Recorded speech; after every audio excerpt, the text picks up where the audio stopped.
আসলে গরু কিনতে এসে দেখলাম আমাদের পুরান ঢাকার ধোলাইখালি সেরা গরু। এটা কারণ এটা বড় গলায় বলতে কি, পুরান ঢাকার মধ্যে আগে নয়াবাজার ছিল, এখন ধোলাইখাল। ধোলাইখালের মধ্যে এই গরুটা লাল বাদশা সবচেয়ে বড় গরু আমার কাছে মনে হলো, এবং খুব দামও সেরকম বেশিও না, এবং খুব কমের মধ্যে, এবং খুব ভালো গরু। যারা বড় লোক আছে, যারা নিতে চান ব্যাপারীদের কাছ থেকে এটা সে নিতে পারেন। আমি যদিও দেখতে এসেছি, খুব ভালো লাগলো এই লাল বাদশা দেখে। আপনি নিচ্ছেন না, এত বড় গরু আসলে এখনো আল্লাহ যেদিন তৌফিক দান করবে দিব। কিন্তু যারা হৃদয়বান ব্যক্তি আছেন, এই ব্যাপারী ভাইকে আপনারা সহযোগিতা করবেন। অনেক কষ্টে গরুটা লালন পালন করেছে, অনেক বছর লালন পালন করেছে, যাতে একটা ভালো দাম পায় আপনারা এসে দেখবেন। ভাইয়া দামটা কত? দাম চাচ্ছে 14 লাখ। কত?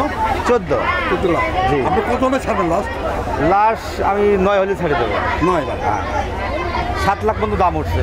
7 লাখ কেমন দাম? 7 লাখ পর্যন্ত দাম উঠছে। এটার নাম টাইটেনিক। টাইটানিক। এটা গরু কতটুকু ওজন হতে পারে? এটা স্কেলের মাপে 1260 কেজি। আপনি এটার দাম ধরছেন কত? দাম ধরছে 10 লক্ষ টাকা। 10 লক্ষ টাকা। কত হলে আপনার দাম এখন পর্যন্ত কত আসছে? এখন পর্যন্ত 6 লাখ টাকা, 5,50,000, 6 লাখ এরকম বলতেছে। আপনি লাস্ট কত হলে ছাড়বেন? সামনে কিছু বাড়লে আপনার তো একটা ইয়ে আছে, হ্যাঁ, যে একটা টার্গেট আছে যে এই পরিমাণ হলে চালিয়ে। 7, 7.5 এরকম। আপনি কোথেকে আসছেন? আমাদের বাড়ি হচ্ছে বরিশাল পটুয়াখালী 10 মিনা উপজেলা। আপনার নাম? আমার নাম মোহাম্মদ তালহা।